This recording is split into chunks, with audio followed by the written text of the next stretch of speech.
Cancer healer centre, a new beginning.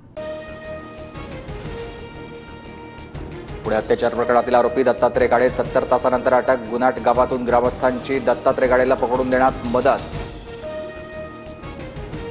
आरोपी Dattatray गाडेला Pune police आज कोर्टात हजर करणार. गाडे सध्या पुण्यातील लष्कर पोलीस ठाण्याच्या कोठडी. पहाटे ससून रुग्णालयात गाडेची वैद्यकीय चाचणी पूर्ण.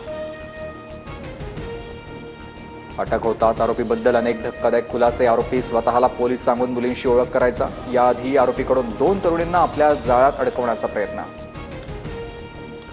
बीडच्या कारागृहामध्ये वाल्मिक कराडला व्हीआयपी ट्रीटमेंट मिळत असल्याचा आरोप. देशमुख कुटुंबीय कारागृह प्रशासनाकडे सीसीटीव्ही फुटेज मागणार. जेलमधील कर्मचारी सहकार्य करत असल्याचा आरोप. वाल्मिक कराडला व्हीआयपी ट्रीटमेंटसाठी मुंडेंचेच आदेश. वाल्मिकला काही होऊ दे नये, धनंजय भाऊंचे आदेशच आहेत, विजय वडेट्टीवारांचा आरोप.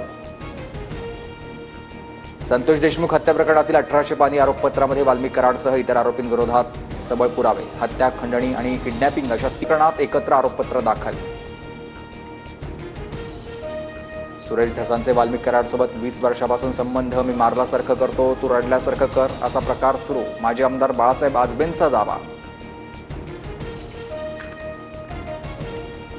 पुणे अत्याचार प्रकरणासंबंधीच्या गृहराज्यमंत्री योगेश कदमांच्या वक्तव्यानं बाद. स्वारगेटमधील घटना शांततेत घडली, योगेश कदम यांचं वक्तव्य. गृहराज्यमंत्री म्हणजे दिव्यच. पुणे अत्याचार प्रकरणावरील योगेश कदमांच्या वक्तव्यानंतर संजय राऊतांचा निशाणा.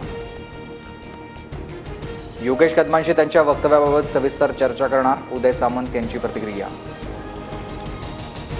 उपमुख्यमंत्री एकनाथ शिंदेंचं अमित शहांना पत्र. दिल्लीत मराठी साहित्य संमेलन झालेल्या स्टेडियमवर थोरले बाजीराव पेशवे, सुभेदार मल्हारराव होळकर आणि महादजी शिंदेंचे अर्धाकृती पुतळे उभारण्यासाठी परवानगी देण्याची मागणी.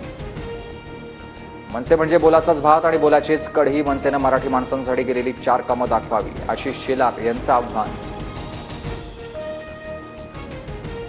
इंद्रजित सावंत धमकी प्रकरणी प्रशांत कोरटकरच्या शोधासाठी नागपूर पोलिसांचं पथक मध्य प्रदेशात. इंदूर आणि बालाघाट परिसरात शोध सुरू. राज्यात 1740 कोटींच्या गुंतवणुकीचा मार्ग मोकळा. मुख्यमंत्री फडणवीसांची दक्षिण कोरियासोबतच्या करारावर सही. 400 स्थानिक रोजगारांच्या संधी उपलब्ध होणार.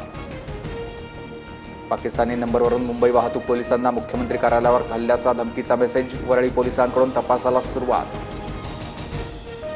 वक्फ दुरुस्ती विधेयकाला केंद्रीय मंत्रिमंडळाची मंजुरी. अर्थसंकल्पीय अधिवेशनात वक्फ विधेयक मांडलं जाण्याची शक्यता. जेपीसीच्या अहवालानुसार विधेयकाचा नवा मसुदा तयार. वाशिमच्या रिसोडमध्ये 16 वर्षाच्या शाळकरी मुलीवर चाकूचा धाक दाखवून लैंगिक अत्याचार. रिसोड पोलीस ठाण्यात अज्ञाताविरोधात गुन्हा दाखल. पुण्यात आणखी 4 जीबीएस रुग्णांची नोंद. संशयित रुग्णसंख्या 170 असून 62 रुग्णांना डिस्चार्ज मिळाला, तर 21 जण व्हेंटिलेटरवर. होळीनिमित्त कोकणासाठी विशेष रेल्वे प्रवाशांची अतिरिक्त गर्दी कमी करण्यासाठी लोकमान्य टिळक टर्मिनस ते तिरुवनंतपुरम साप्ताहिक विशेष रेल्वे चालवणार. सीएसएमटी स्थानकातील फलाट विस्तारीकरणासाठी आज आणि उद्या रात्रीकालीन ब्लॉक. सीएसएमटी ते भायखळा दरम्यान आज 5 तास तर उद्या 10 तासांचा रात्रीकालीन ब्लॉक. मुंबईमध्ये तापमान वाढीसह अनेक ठिकाणी हवेच्या प्रदूषणात सातत्यानं वाढ. हवेचा AQI 200 वर. कराडमधील शिंदे कुटुंबियांच्या मदतीसाठी मुख्यमंत्री फडणवीस धावले. अमेरिकेमध्ये आयसीयूमध्ये उपचार सुरू असलेल्या नीलमच्या पालकांना व्हिसा मिळाला. बिहारमध्ये पुन्हा भूकंपाचे धक्के. पाटणासह बिहारमधील अनेक जिल्ह्यांमध्ये 5.5 रिश्टर स्केल तीव्रतेचा भूकंप झाल्याची माहिती.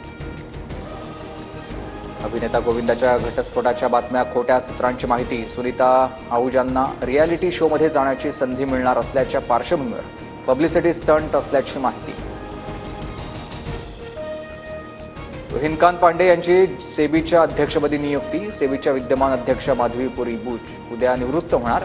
तुहिनकांत पांडे यांचा कार्यकाळ 3 वर्षांचा असणार.